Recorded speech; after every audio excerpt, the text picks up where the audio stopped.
పెను తుఫాను తలొంచి చూసే తొలి నిప్పు కణం అతడే.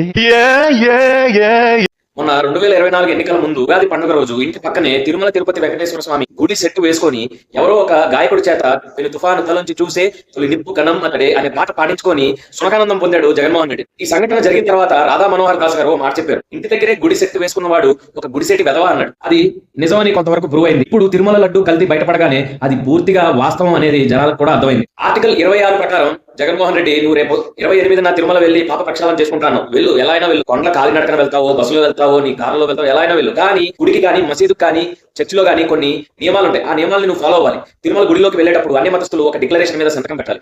మసీదులోకి వెళ్ళేటప్పుడు కాళ్ళు, చేతులు, నోరు, చెవులు, కళ్ళు అన్ని కడుక్కొని నెత్తికి ఒక గుడ్డ కట్టుకుని లోపలికి వెళ్ళాలి. అలాగే గురుద్వారాలో కూడా.